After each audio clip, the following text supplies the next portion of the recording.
أعوذ بالله من الشيطان الرجيم.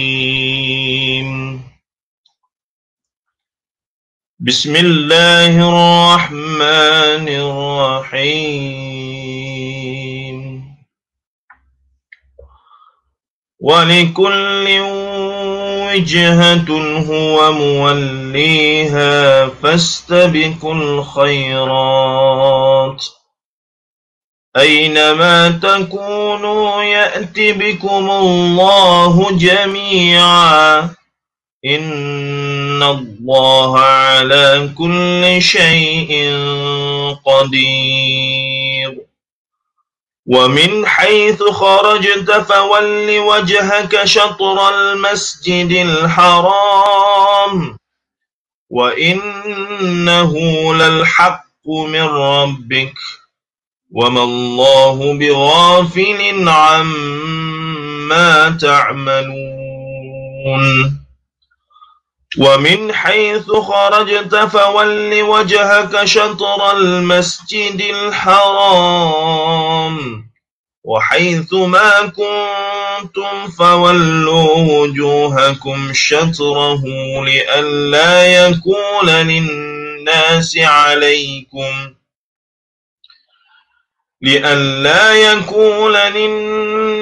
عليكم حجة إلا الذين ظلموا منهم فلا تخشوهم واخشوني ولأتم نعمتي عليكم ولعلكم تهتدون.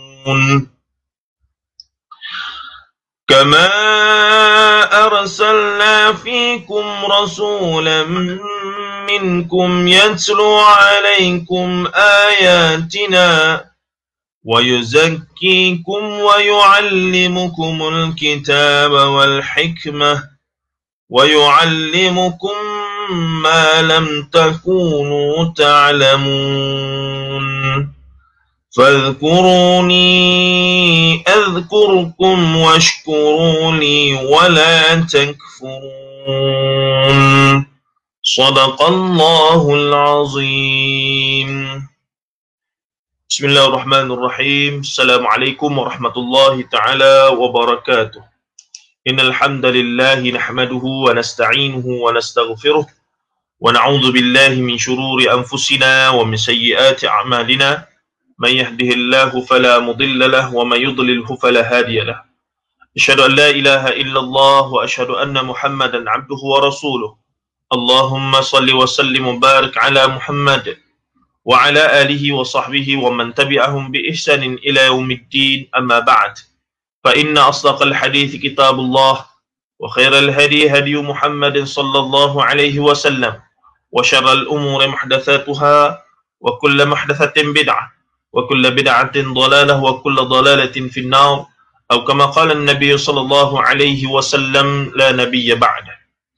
Sahabat-sahabat yang dirahmati Allah Ta'ala sekalian, ini adalah hari ke-10 kita bersiaran secara langsung setiap hari di page Book Cafe, PTS dan juga di page saya sendiri.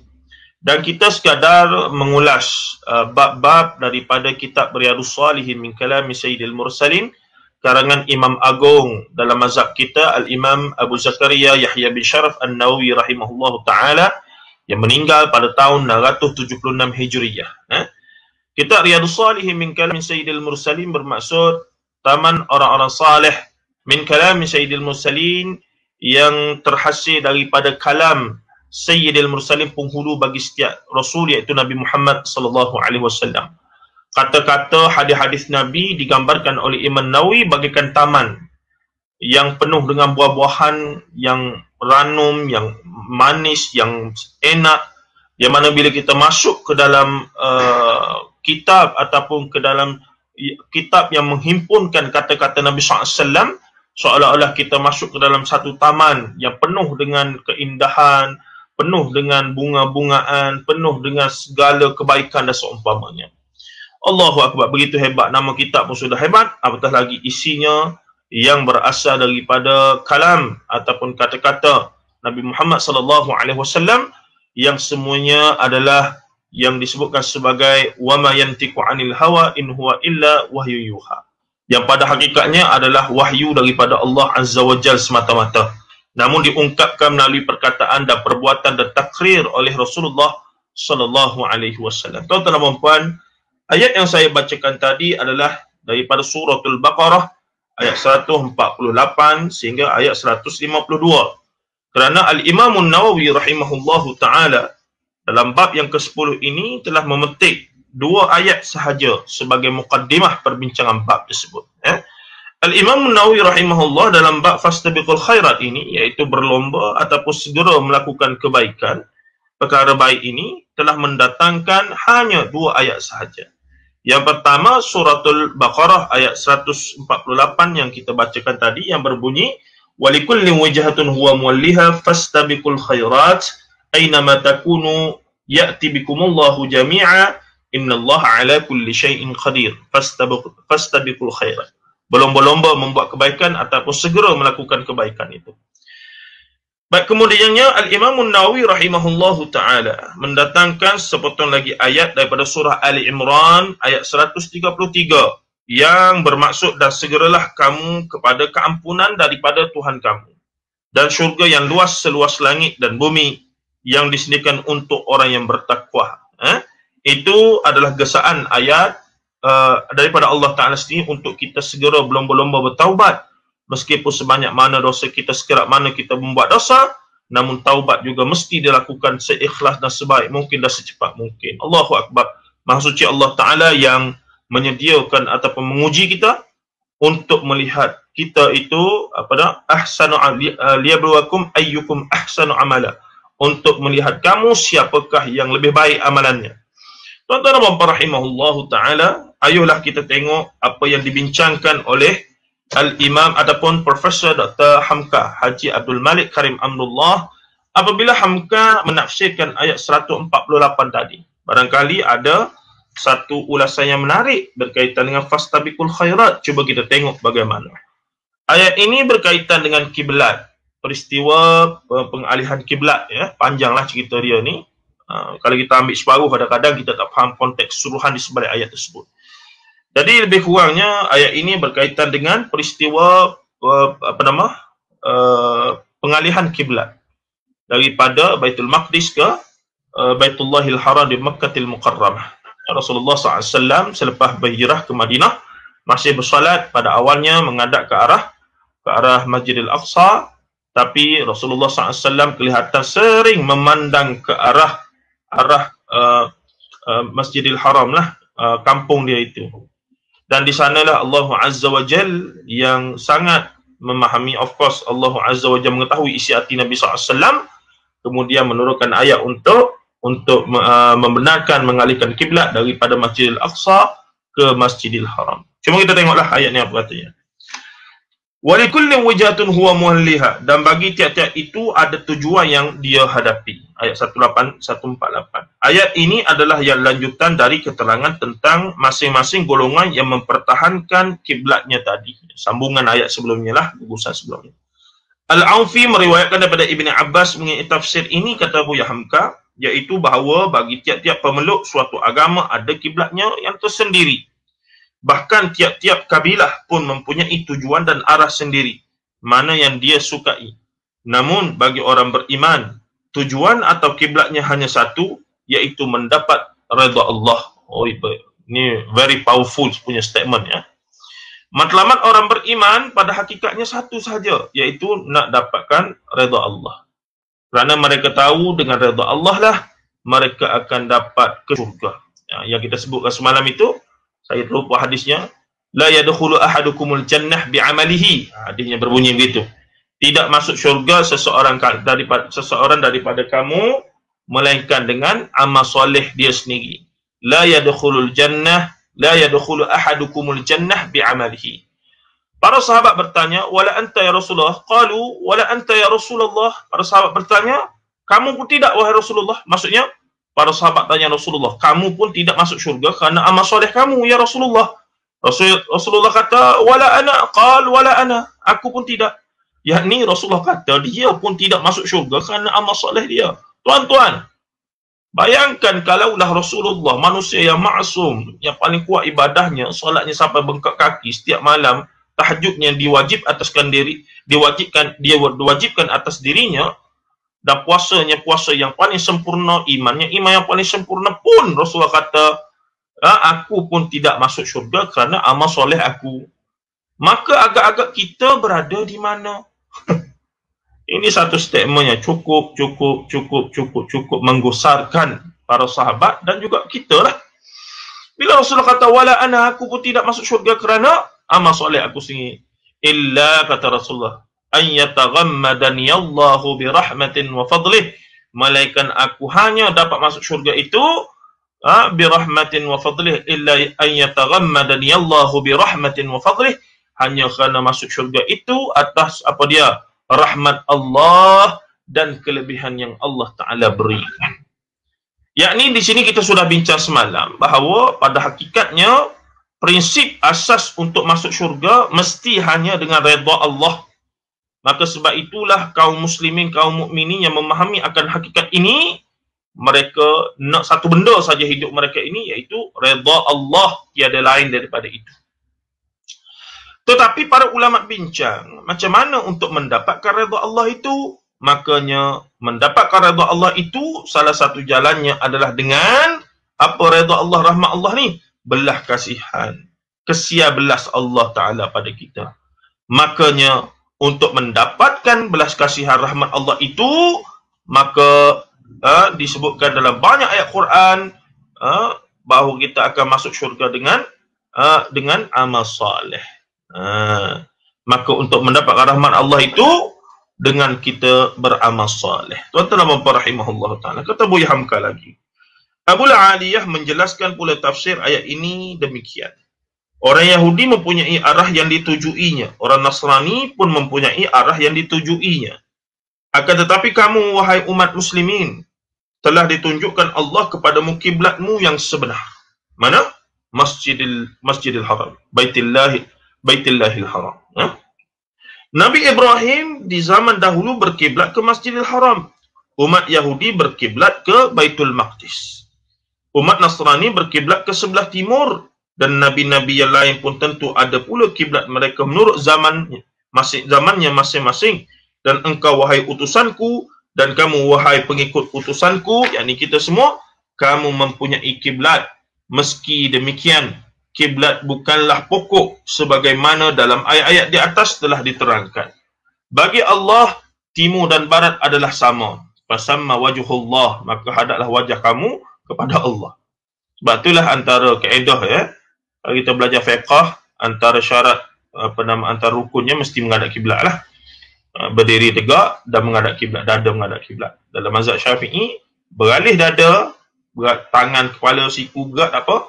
Tapi bila dada beralih daripada kiblat, boleh membatalkan salat dah.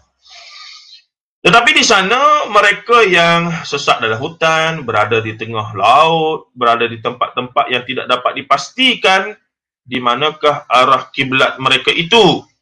Maka cara akhirnya adalah apa dia? Fasamma wajhullah. Adalah mana-mana, kerana pasti Allah akan mengetahui. Baik.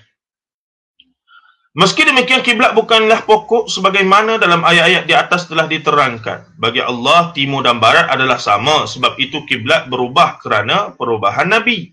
Yang pokok ialah menghadapkan hati langsung kepada Allah. Itu kiblat utama, iaitu kiblat hati kita, iaitu Allah Azza wa Jalla. Tuhan seru ataupun Tuhan sarwa sekalian alam. Itulah dia wijhah ataupun jihah. Jihah ni arah lah. Wijhah iaitu arah atau tujuan yang sebenar. Ittijah, pengarahan, matlamatnya ni. Sebab itu berlomba-lombalah kamu pada kebaikan. Fastabiqul khairat, kata Allah Azza wa Jal. Jangan kamu berlarut-larut, berpanjang-panjang bertengkar perkara peralihan kiblat. Kalau orang-orang Yahudi dan Nasrani tidak mahu mengikuti kiblat kamu, biarkanlah. Sama-sama setialah pada kiblat masing-masing. Dalam agama tidak ada paksaan. Cuma berlombalah berbuat serba kebajikan. Dan kebajikan yang utama adalah mentaati perintah Allah dan Rasulullah sallallahu alaihi wasallam.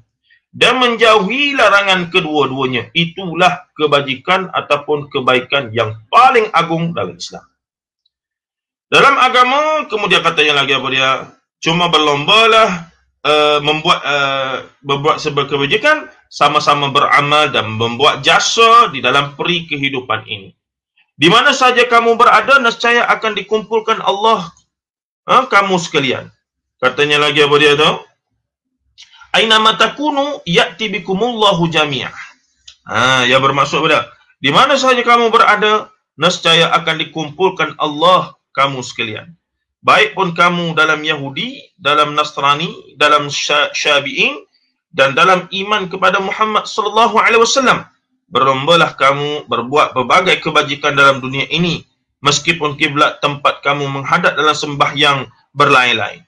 Kalau kamu akan dipanggil menghadap kepada Allah, tidak peduli apakah dia dalam kalangan Yahudi, Nasrani, Islam dan lain-lain, berkiblat ke Kaabah atau ke Baitul Maqdis. Di sana pertanggungjawabkanlah amalan yang telah dikerjakan dalam dunia ini. Moga-moga dalam perlombaan berbuat kebajikan itu terbukalah hidayah Allah kepada kamu dan terhenti sedikit demi sedikit pengaruh hawa nafsu serta kepentingan golongan, mana tahu akhirnya kamu kembali juga kepada kebenaran. Allahu Akbar. Itulah ayat yang dibacakan. Dan kemudian ayat ini ditutup dengan innallaha ala kulli syai'in qadir. Maksudnya sesungguhnya Allah atas tiap-tiap sesuatu adalah maha kuasa. Perlombaan manusia berbuat baik di dunia ini belumlah berakhir, berhenti, kata Buya Hamka. Segala sesuatu boleh kejadian, kebenaran Allah makin lama makin tampak. Allah maha kuasa berbuat sekehendaknya.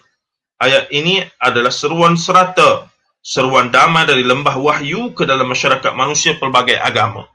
Bukan khusus kepada umat Muhammad sahaja. Kemudian kembali kepada soal pemantapan soal kiblat itu. Baik tuan-tuan yang ingin mengetahui kisah sebenar di sebalik sabab wurud ayat ini, bolehlah melihat membaca buku sirah Rahikul Makhtum. PTS pun ada terbitkan terjemahan Ar-Rahikul Makhtum antara The Seal of the Nectar. Ar-Rahikul Makhtum, saripati yang dilindungi. Ar-Rahikul Makhtum, satu buku sirah yang menangi pertandingan penulisan sirah di peringkat dunia. Syekh Syafiur Rahman Al-Mubarak Furi, ulama hadis dan sirah daripada India yang memenangi pertandingan tersebut. Tuan-tuan, antara kitab sirah moden yang terbaik yang dikemas kini mutakhir ini, kemudian diterbitkan oleh sahabat saya Ustaz Syihabuddin Ahmad Yatim, Syihabuddin Ahmad, yang menerbitkan versi yang sudah ditanzihkan, dibersihkan ataupun dimurnikan oleh dia punya pengarang sendiri. Baik, sebagaimana biasa, ayolah kita melihat terjemahan-terjemahan hadis dalam bab yang ke-10 ini, iaitu yang bertajuk segera melakukan perkara baik dalam masa yang berbaki ini, insya-Allah. Baik, yang pertama, Abu Hurairah radhiyallahu anhu melaporkan Nabi Muhammad sallallahu alaihi wasallam menjelaskan, segeralah saudara-saudara semua melakukan amal yang baik-baik sebelum datangnya fitnah yang diibaratkan umpama potongan-potongan daripada malam yang gelap gelita. Pada pagi hari seseorang itu beriman, tetapi pada petang hari dia menjadi kafir. Na'udzubillah min dzalik. Ada pula yang pada petang hari dia masih beriman, tetapi pada pagi esoknya dia menjadi kafir. Orang itu menukar agamanya dengan harta dunia. Hadis ini diriwayatkan oleh Imam Muslim. Tuan-tuan dan puan rahimahullah, antara kefahaman ringkas hadis ini adalah betapa manusia di akhir zaman tidak sabat, tidak teguh di atas akidah tauhid mereka itu. Mereka boleh menjadi Islam dan kemudian kafir atas asbab-asbab yang tidak menjadi asbab pada zaman awal Islam dulu. Tapi di akhir zaman, rapuhnya iman seseorang yang Islam pada Muslim pada pagi hari boleh menjadi kafir pada petang. Katanya mudah berbalik hati itu. Sebab tu kita diajarkan doa apa dia? Allahumma ya muqallibal qulub, tsabbit qalbi ala dinik wa ala ta'atik. Wahai Tuhan, wahai Allah yang maha memutarbalikkan hati, membolak-balikkan hati, Tsabbit qalbi ataupun sabbit qulubana. Kalau jamak sabbit qulubana ala dinik wa ala ta'atik. Tetapkanlah hati kami di atas agamamu dan ke atas ketaatan kepadamu. Tuan-tuan dan puan-puan, satu doa yang cukup wajar kita sentiasa baca. Allahumma ya muqallibal qulub. Dan doa ini diriwayatkan dibacakan oleh Nabi SAW ketika mana? Ketika di akhir salat sebelum memberi salam yang pertama, selepas membaca tahiyat akhir itu. Sebelum kita baca Allahumma a'udzubika min adzabil qabr wa a'udzubika min adzabi jahannam wa a'udzubika minal mahya wal mamat wa a'udzubika minal fitnati masiihid dajjal. Antara doa juga yang disunnahkan dan diriwayatkan pernah Rasulullah suruh baca adalah ya muqallibal qulub tsabbit qalbi ala dinik wa ala ta'atik. Tuan-tuan rahimahullah, semoga kita belajar banyak-banyak doa-doa daripada sunnah Nabi sallallahu alaihi wasallam dan beramal dengannya untuk bekalan kita di hari-hari yang semakin dekat dengan hari kiamat ataupun hari akhirat ini. Baik, kita tengok hadis yang kedua. Abu Sirwa'ah, nama sebenarnya Uqbah bin Harith, melaporkan, pada suatu petang saya bersembahyang asar di belakang Nabi Muhammad SAW di Madinah. Selepas memberi salam, baginda tergesa-gesa berjalan melangkahi orang ramai, menuju ke bilik salah seorang istrinya. Ke bilik seorang daripada istrinya, tak sebutlah siapa menyebabkan orang ramai cemas melihat keadaan itu. Kemudian baginda keluar semula bagi menemui orang ramai itu dan mendapat tahu mereka hairan dengan apa yang berlaku. Kemudian Nabi Muhammad SAW menjelaskan, saya teringat pada sepotong emas yang ada di tempat saya. Saya tidak suka benda itu mengganggu fikiran saya. Oleh sebab itu saya suruh supaya benda itu disedekahkan. Diriwayatkan oleh Imam Bukhari. Allahu Akbar, tuan-tuan. Ini nilai Rasulullah sallallahu alaihi wasallam. Kita dalam solat teringat harta di mana-mana. Memang teringat ada orang tak payah hutang lagi apa semua. Maka segera lepas bagi salam telefon sekali. Tak ada lah kot saya reka Pihak katanya berbanding Rasulullah yang teringat dia ada harta dan harta itu menyebabkan ganggu solat dia tadi, barangkali segera dia sedekahkan. Itu Rasulullah SAW.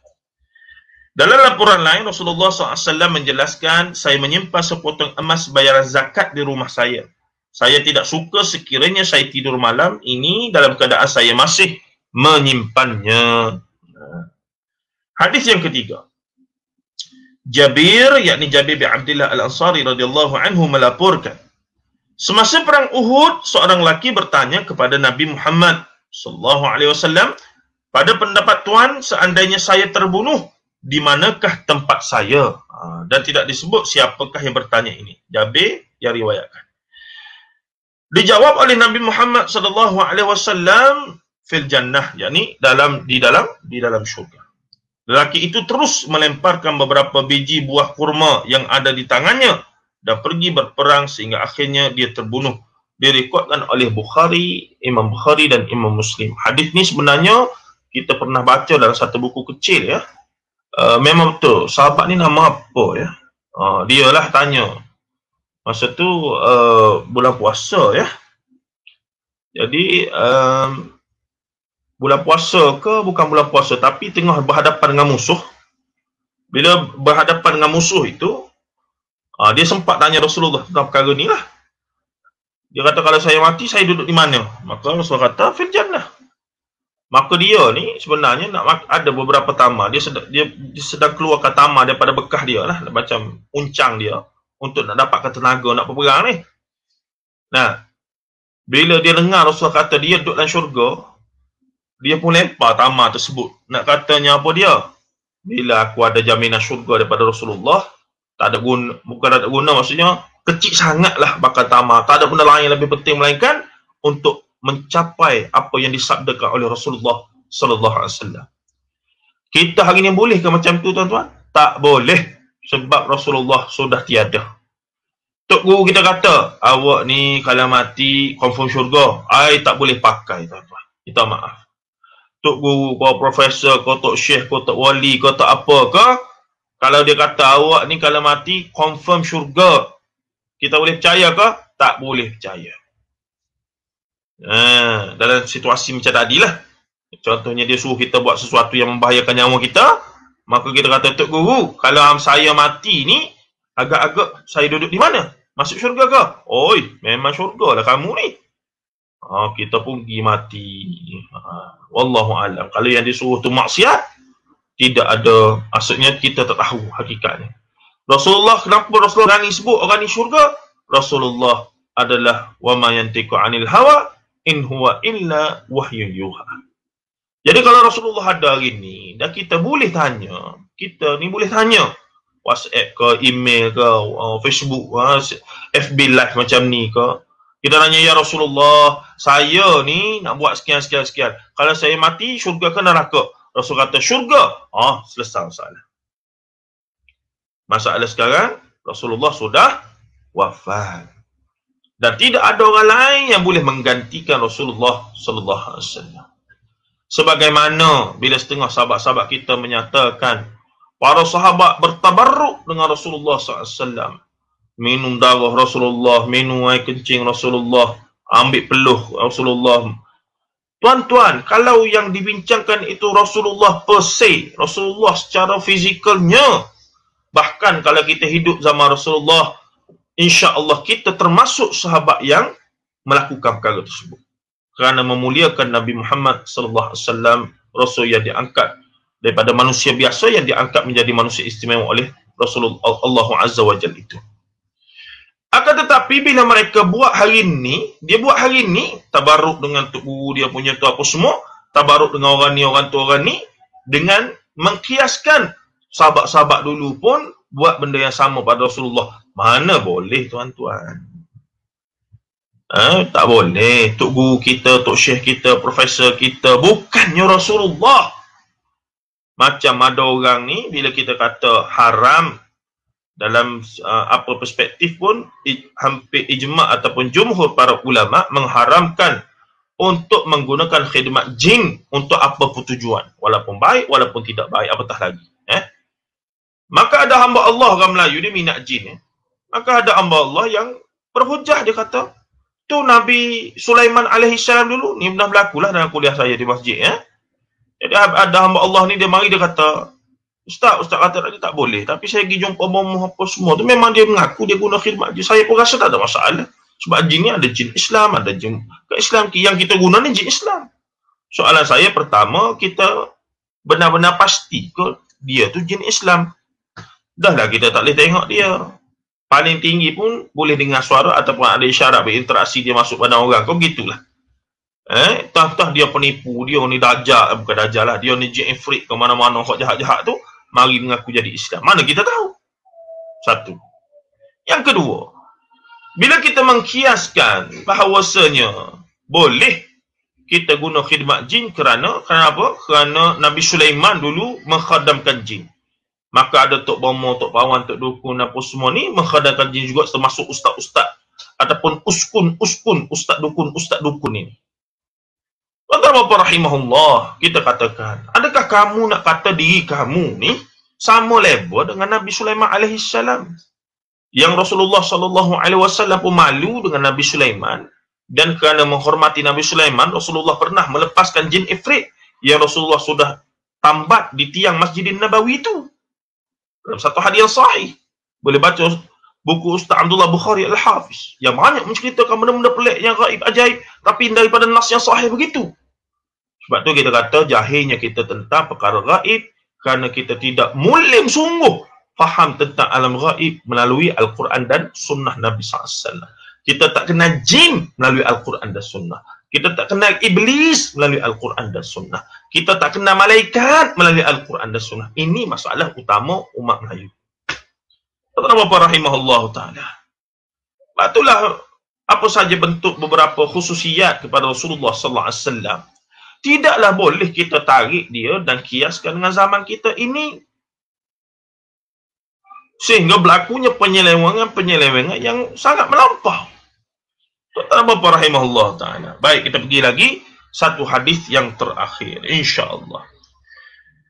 Baik, Abu Hurairah radhiyallahu anhu melaporkan pada suatu masa ada seorang lelaki datang berjumpa Nabi Muhammad sallallahu alaihi wasallam dan bertanya, "Wahai utusan Allah, sedekah apakah yang paling besar pahalanya?